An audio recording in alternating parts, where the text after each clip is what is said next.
Welcome, a warm welcome to each one of you, folks who are here in person, folks who are here virtually. So nice to see you all.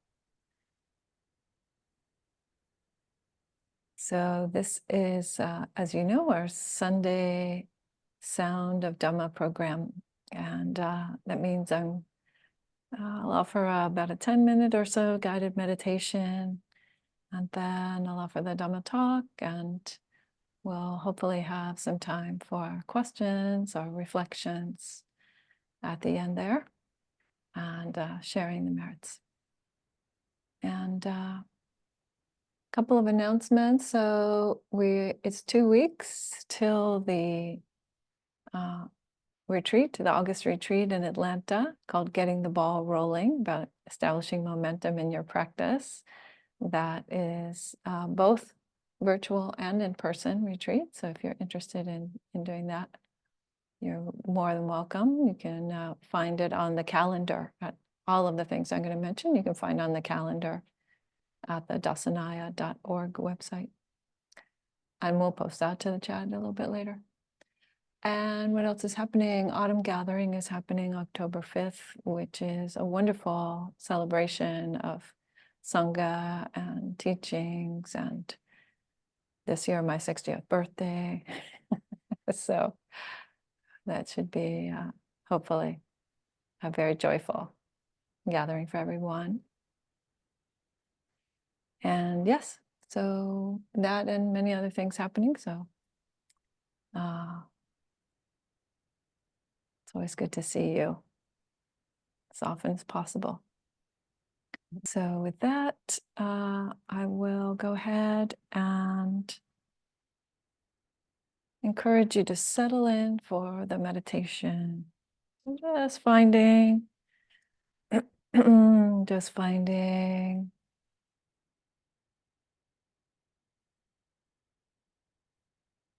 perhaps some looseness, some ease in the body.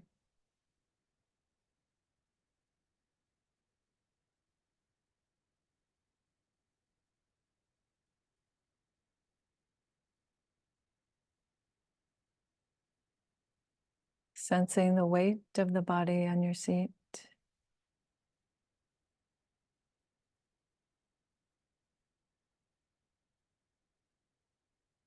And relaxing the belly.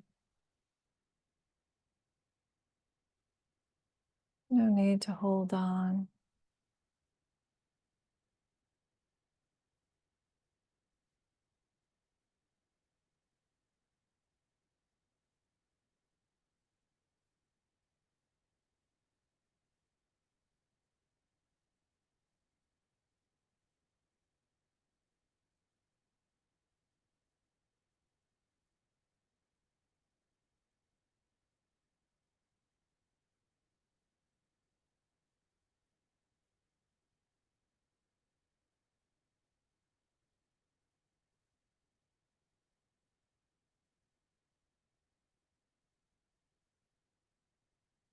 And allowing the bones of the spine to come into alignment.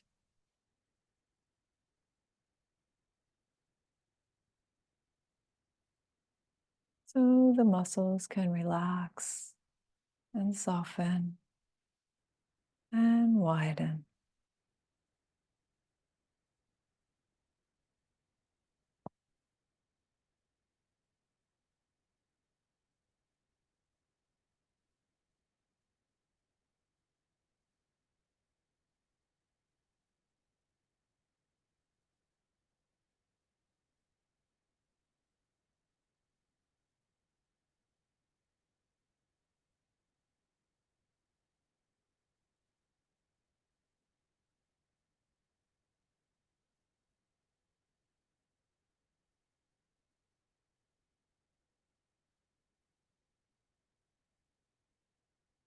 And turning the attention to the sensations of the breath breathing the body. Wherever you find them.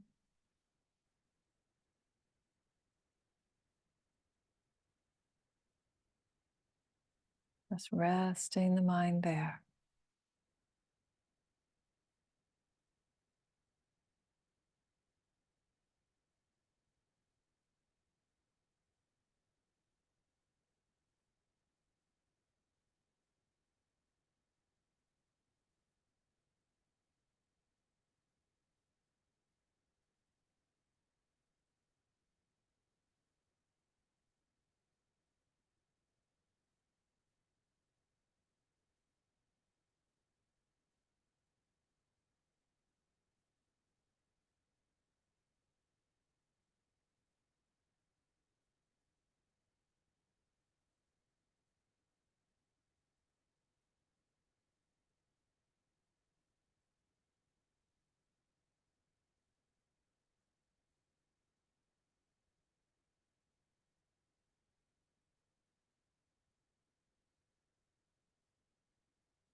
And having found the sensations of the breath,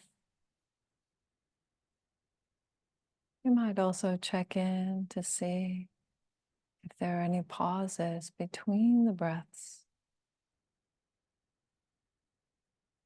not changing them to make them any longer or shorter,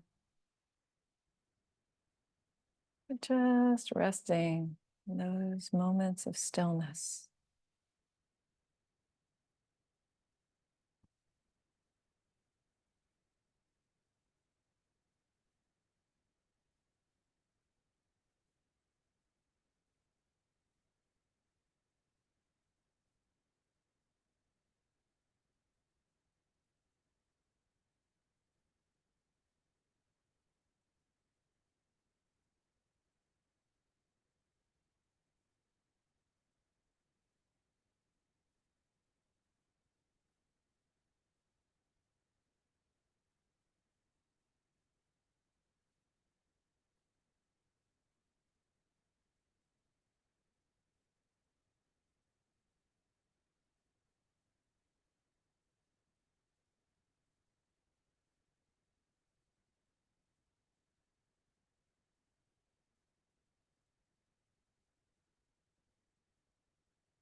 Staying curious about sensations of the breath in this moment.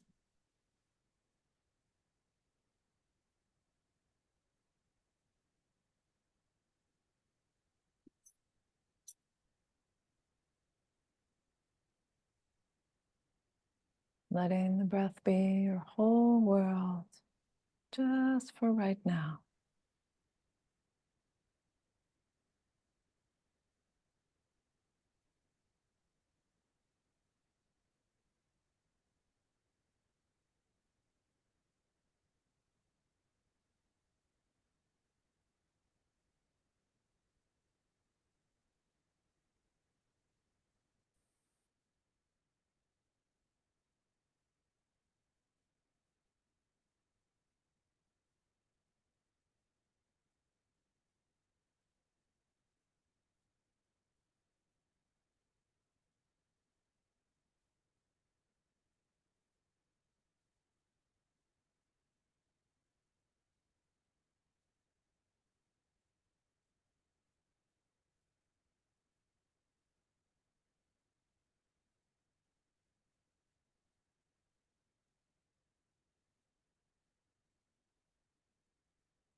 attending to the sensations of the breath. And also checking in to see if there's any pleasantness about the breath or the body of this moment.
And that brings us to the end of the morning meditation.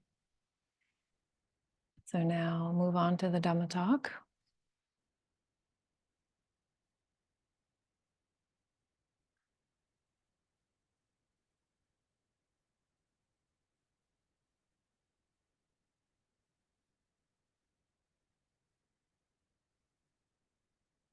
Namo tassa bhagavato arahato samma sambuddhassa. Namo tassa bhagavato arahato samma sambuddhassa. Namo tassa bhagavato arahato samma sambuddhassa. Bhutang dhammang sanghang namasami.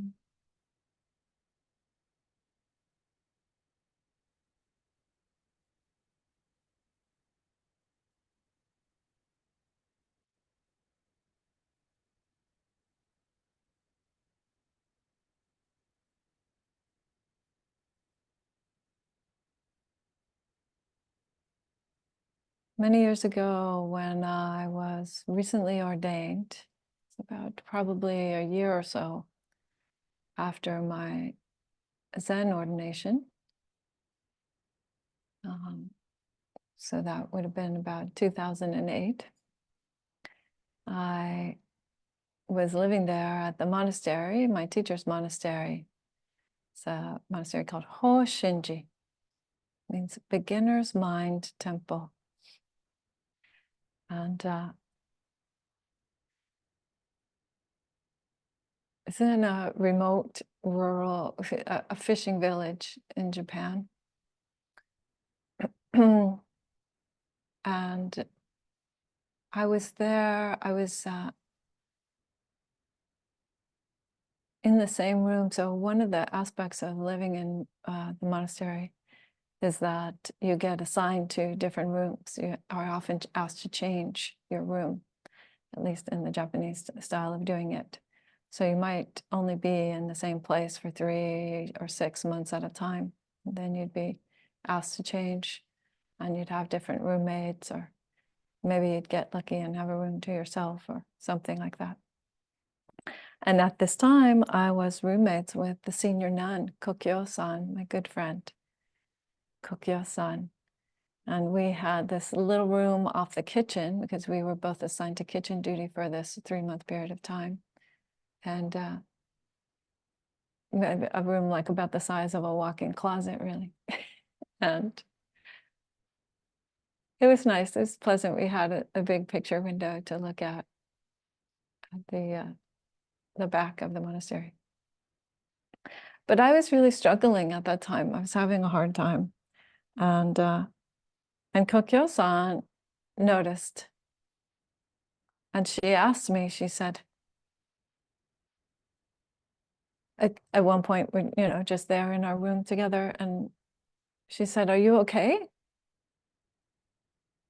And I said, I'm not sure if I'm okay, actually. I'm having a hard time. And as I remember it, what Kokyo-san said to me is, she said, "It's very important that you should know why you want to be here." She said, "I also went through a very hard time when I first came to the monastery. And Roshi, our teacher, Seke Harada Roshi, Roshi means it's like a term of endearment in a way, and respect. It means old teacher, literally means old one. She said, Roshi told me that it's important to know why you want to be here. And I appreciated what she had to say, but I also thought to myself, why does what I want matter? Because certainly living in the monastery, you're not going to get what you want. Right? The food is not to my liking, the style of clothing, the temperature of the room, the work, the timing of any given thing. Right? You can't exercise your preferences in that kind of a setting on purpose. I mean, it's set up that way to teach us something about how we can thrive even when we don't get what we want. But so there was this question of, what does what I want matter? It seemed like it did matter. So I want to talk today about the role of desire in the practice. What's the role of desire or wanting? And to do that, I brought, of course, a sutta or two from the Pali texts that are not the ones that we studied in Japan, but helpful nonetheless. And it's a story about a Brahmin, Unaba, a Brahmin named Unaba. So it's from the Linked Discourses, chapter 51, number 15. For all you folks out there who want to go look that up at some point.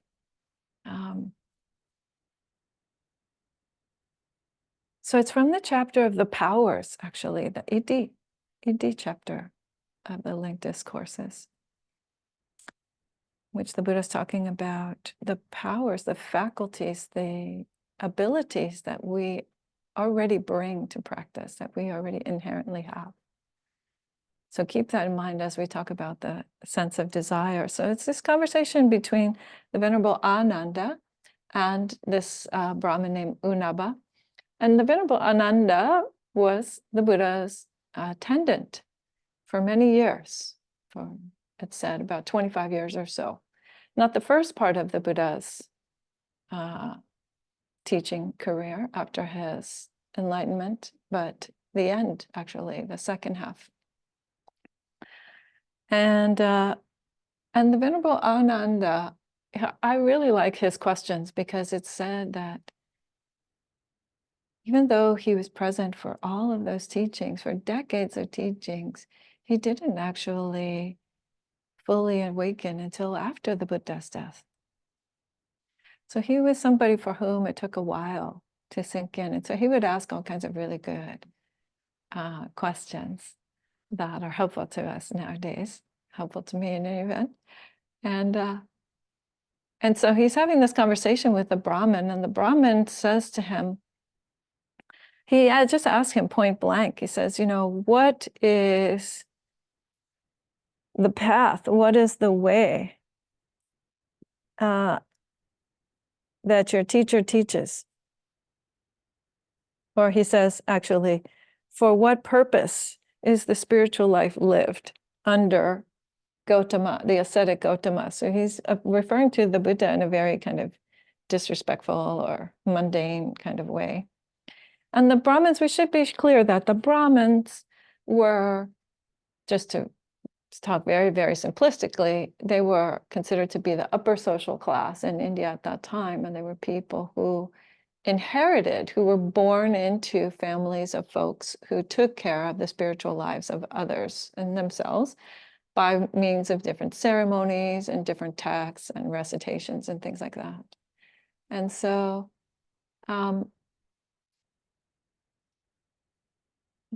their form of practice becomes what we later refer to as Hinduism. Yeah, becomes what we refer to as Hinduism. So the Brahmin asks, and Venerable Ananda answers very simply. He says, it is for the sake of abandoning desire. Abandoning desire or wanting that the spiritual life is lived under the Blessed One. And so then U Naba says, well, is there a way? Is there a path? What's the method here? And so Venerable Ananda answers, well, a committed practitioner, and is referring to bhikkhus, but we could extend that to mean all committed practitioners, they develop the basis for spiritual power with concentration due to desire or due to intention, volitional striving. And then they develop the basis for power due to concentration with energy, with the mind, with investigation.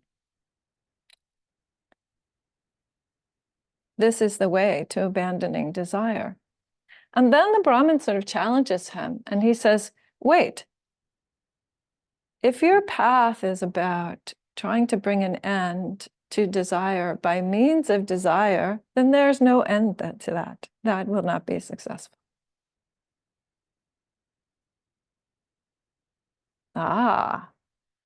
So it's interesting, right? Because he has a point. He has a point, which is that the kind of desire which is about driving the process, so to speak, is oftentimes making things more difficult for ourselves. Right?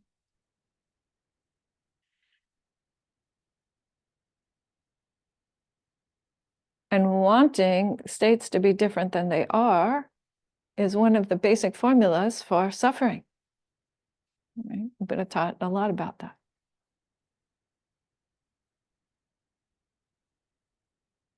So he has a bit of a point. But then Ananda does this very classic Buddhist thing with him, which is, he says, okay, hold on. I'll ask you some questions. You tell me what you think, right? So this was the teaching method that he learned from the Buddha. The Buddha wasn't about going around convincing people or telling people, you must believe my dogma. That wasn't what he said. He would ask people questions such that they could come to their own conclusion and relate it to their own experience. So the Venerable Ananda says, okay, what do you think? If you have the desire, I will go to the park.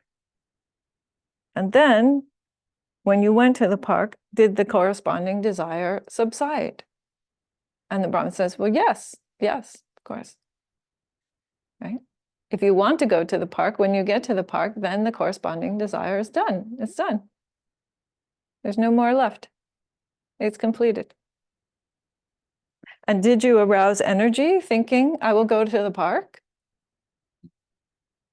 And did that corresponding energy subside or be completed?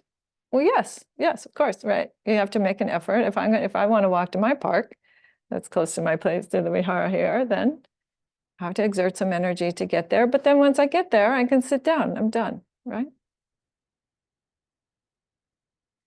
And then, did you earlier make up your mind? Did you make up your mind? I will go to the park.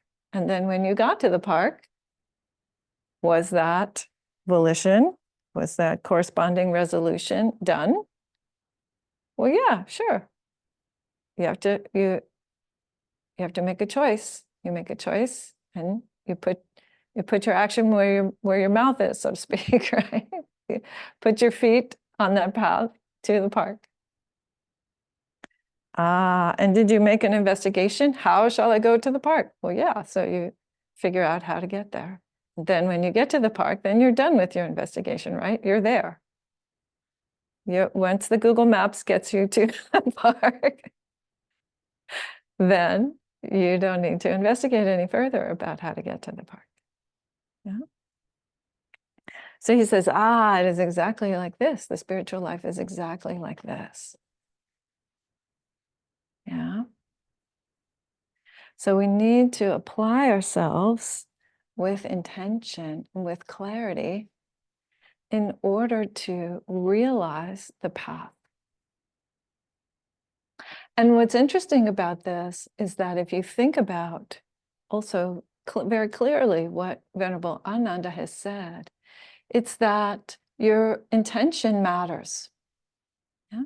So if you come to the practice with the intention of, let's say, feeling more relaxed in your body, or understanding why you worry so much, or you come to the practice just to hang out with your good spiritual friends and have more time together with your good spiritual friends, right?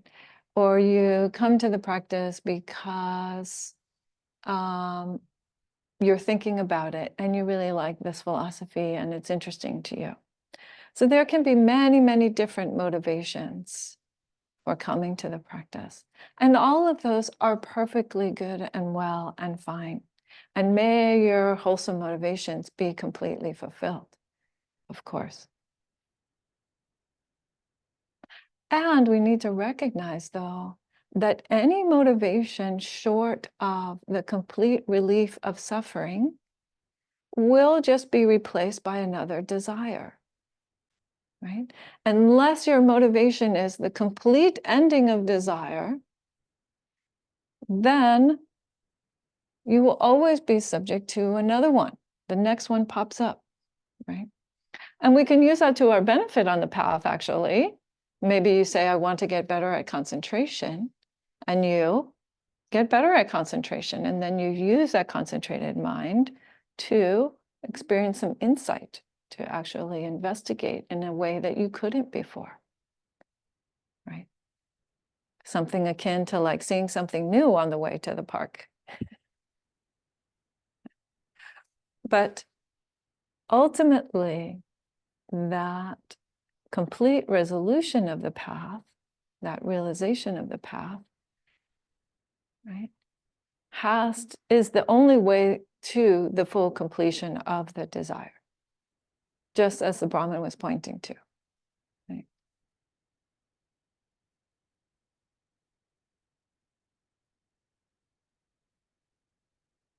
Which is interesting because I doubt that that was his intention, actually, to ultimately be in some way supporting the argument of Venerable Ananda. But and so this is quite important for us, and we can understand it, I would say, you can understand it in this much larger picture of karma, right? That the Buddha spoke about this principle, which is activated by our intentions. Our intentions.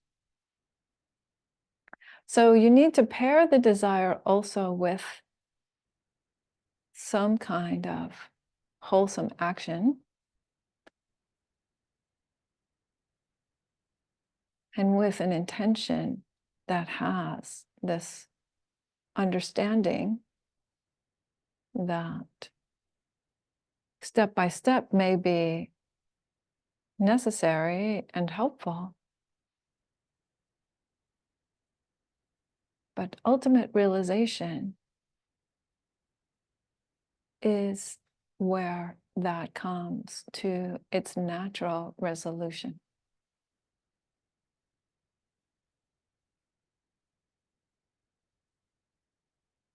And the other interesting thing about this is that the metaphor only takes us so far, right? This idea of going to the park is quite interesting. It's like, okay, you start at point A, and then you walk along, and you get to point B, right? And any of you who've been practicing for even a few weeks will know that it might not feel like such a straight line, right? You may have various points at which you actually perceive more suffering in yourself. Now, I'd say that often happens because you're able to see and observe more clearly, not necessarily because you have more suffering, but actually because your powers of investigation and understanding and your actual presence for your own experience is greater than what it used to be. But it's a very common experience, I would say, this kind of sudden feeling like, oh my gosh, things are getting worse. But I would be cautious with that judgment, because it may or may not actually be the case. It may just be that you're able to be present for it, or you're able to be more aware of it with your practice. And so the other subtlety here is something about so anyway, just to go back to the comic piece. So when we're acting with intention, then we are putting in motion this, so you could think of it as like a karmic momentum. And so then the practice begins to unfold. It begins to show us what is actually happening in this body and mind. In fact, there's a beautiful sutta that I'm not going to go into too much this week, maybe next week, but there's a beautiful sutta called Not by an Act of Will.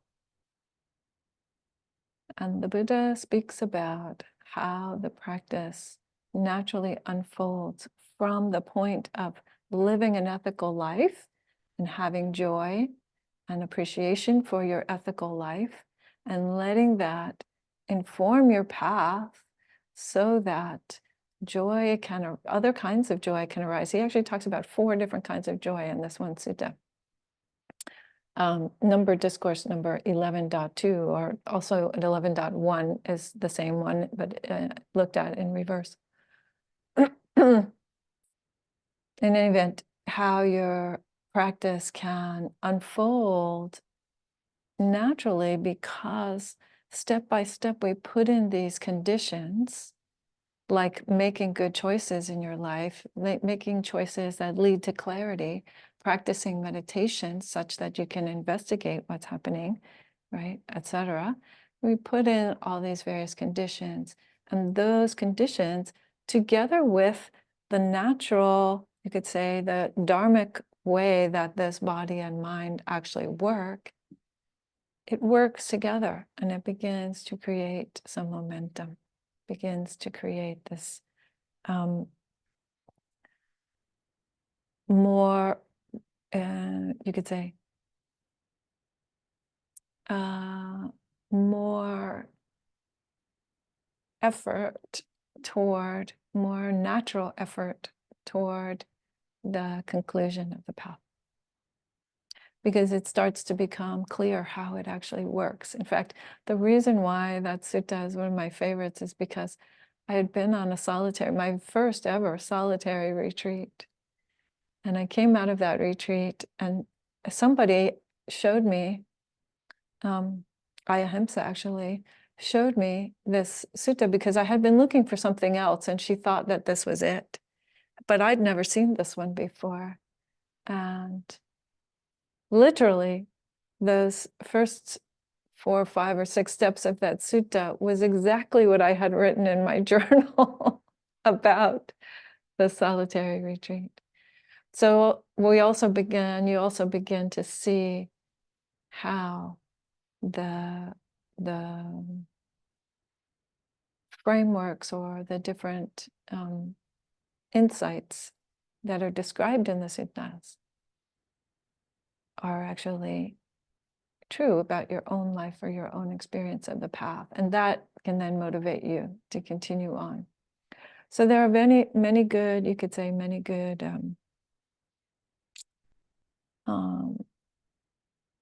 ways that momentum is naturally building up by this type of a practice. And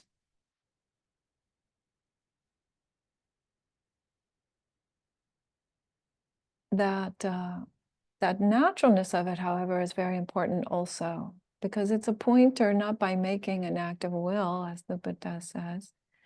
It's important, again, to remember that our effort is toward a particular kind of receiving our lives. That is what we mean by right effort. So that's why the metaphor has its limit, and the limit of the metaphor is this idea of point A to point B, because actually what you want to wake up to is this thing right here, this very life. There isn't anywhere else to go. There isn't anywhere else to go. But the path feels like a path to us because there is this karmic unfolding. There is this beautiful, astounding ability to see that can be cultivated, that can be developed, that can open up an experience of your own life, of your own mind and body that is absolutely new and fresh and completely different than what came before. That's what we mean by realization. That's why you can't imagine what awakening is like. We might have all sorts of ideas, but it is ever other than that. Yeah.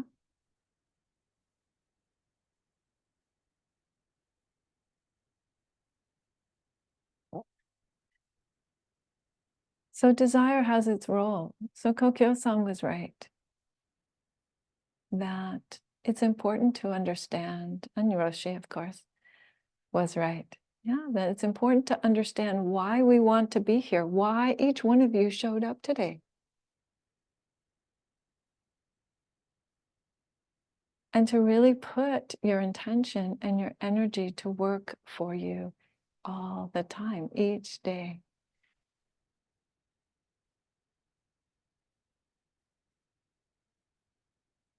Knowing that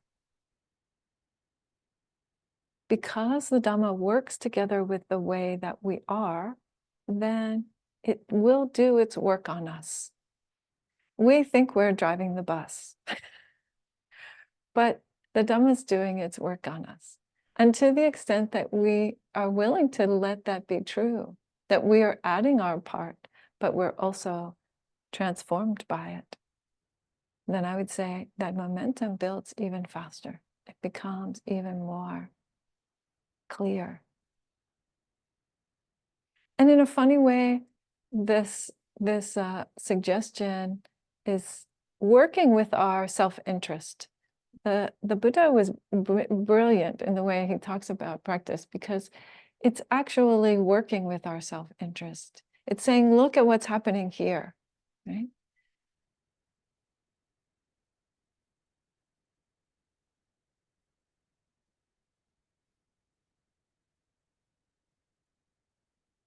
But look at it in a way that leads to the end of suffering, and not in a way that tries to resist the nature of what you are.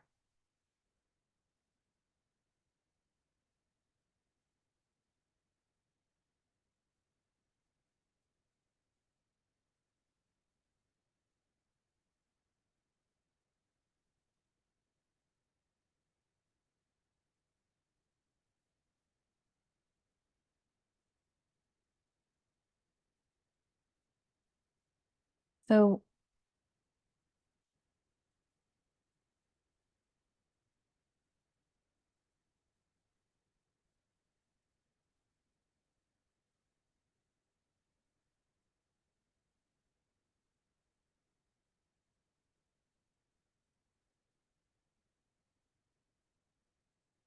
it's said that listening to the Dhamma is one of the key factors that we all have access to if we're willing.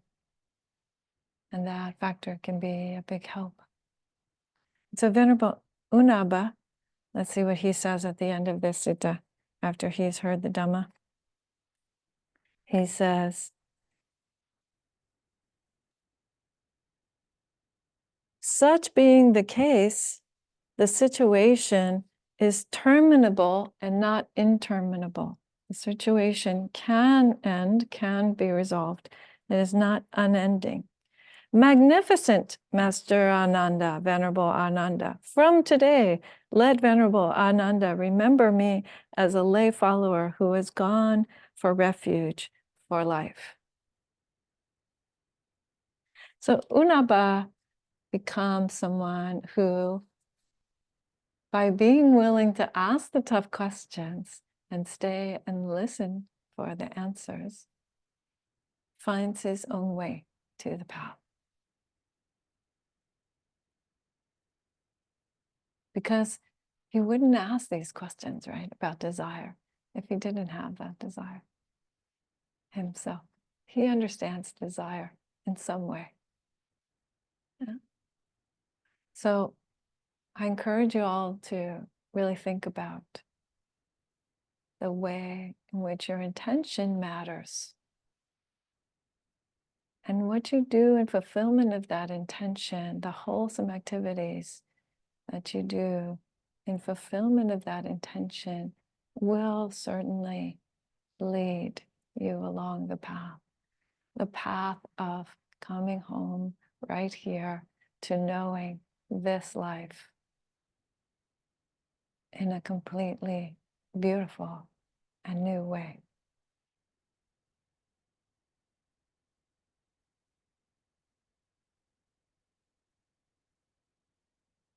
Thank you for your attention. That's what I wanted to share today. And we do have a few minutes, maybe about 12 minutes or so, for any kinds of reflections, comments, or questions. Thank you so much for the message. You spoke about investigation. I was wondering whether you could shed a little bit of light on the difference between going down a rabbit hole and just overthinking, right, versus investigating skillfully. Yes, thank you for that question, Rodrigo. So, first things first is to say that investigation is done on the basis of mindfulness. And what is mindfulness? Mindfulness is a non-judgmental attention to the present moment phenomena, whatever they are, being able to receive clearly present moment phenomena by attending to them. Yeah. And so right away you might notice there's this distinction then, because mindfulness is a receptive capacity. And then investigation is slightly different. Investigation more goes to the thing, in a sense, and it looks at the thing in a way that can discern more differences or compare. Right? So the example that I like to use is, if you look at a tree, you see the tree. If you see the tree with mindfulness, you receive the presence of the tree. But if you are investigating the tree, you might touch it. You might notice that there is a tree like it next to it. You might know the name of the tree from your memory and know something about that. So investigation has this quality of a bit of discernment, a little bit more discernment or context. That said, the idea of rabbit hole, so I think that the key question for rabbit hole thinking is the way in which thought relates to thought relates to thought, and it becomes a series of reactions, right? It's a reaction to the previous thought. And then there's a reaction to that and a reaction to that.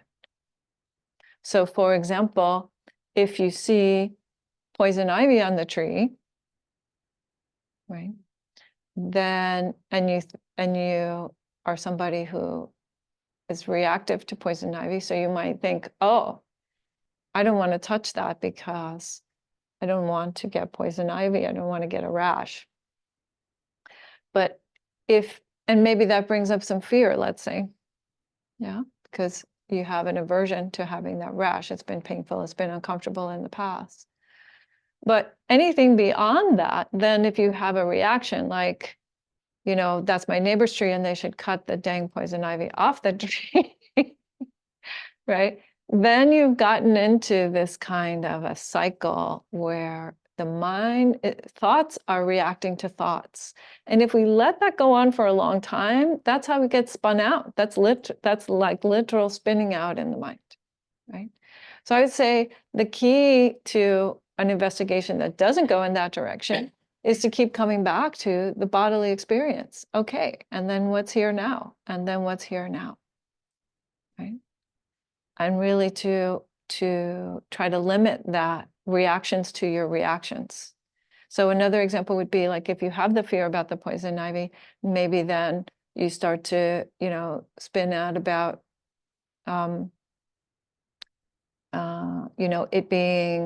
it being a danger for you, and you're not going to be able to avoid it, and worrying that the dog will walk by it, or all kinds of things can happen, right, that are sheer fantasy that actually don't have anything to do with what's happening in the present moment. Is that helpful, Rodrigo? Yes, Yeah. thank you. Okay. Stig, yes, you have your hand up. Yeah, what I find fascinating is you can have the experience of seeing and realizing thoughts are just thoughts, but then you forget that, and you have to go back and see it again and again, and it's amazing how stubborn the mind can be in not remembering that. I don't know if you have any. It seems like you just have to go through this. I'm just curious if you have any offer any help in this regard, because I'm describing the sort of the ongoing predicament that I have with this, which is entertaining, but at the same time it's dukkha manifesting. Yeah. Yep.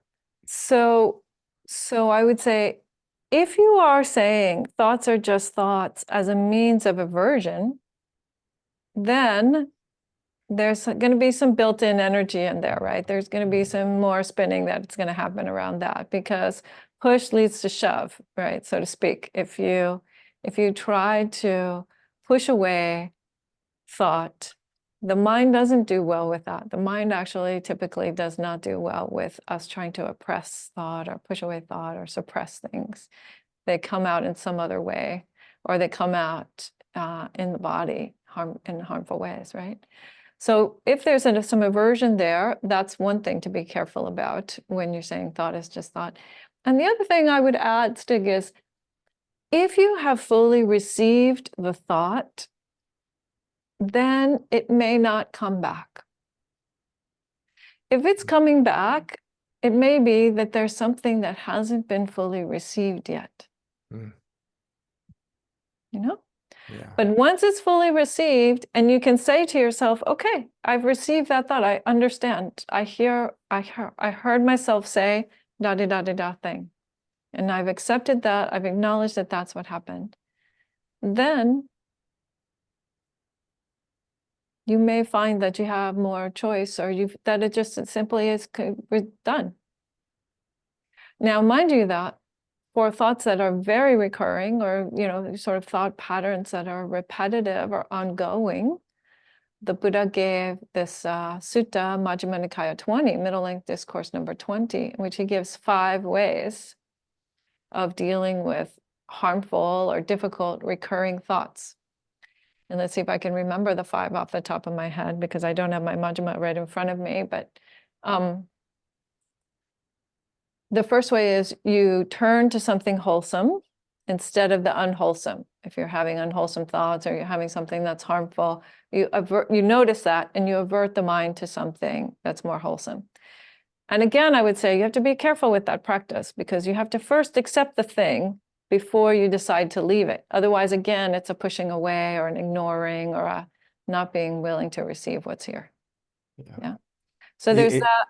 Yeah, please. I was going to say, I mean, it's often the pleasant thoughts that, you know, the sort of the wonderful thoughts, just appreciating them, but recognizing them as just that, I guess, is the, you know, there are two sides to this, and they both occur, okay, at different times.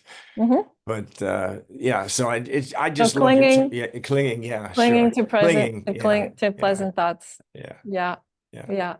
So again, you could just avert to some other pleasant thought if you want to. That's one way to think about it. Okay. Yeah. Thank you. Yeah. Yeah. Good. Susan Lee. Yeah.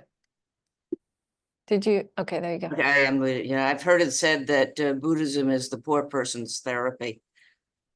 Mm. Feels like that's what's happening in your example, because you could pay $200 to see a shrink to help you with that, but you could also just practice Buddhism.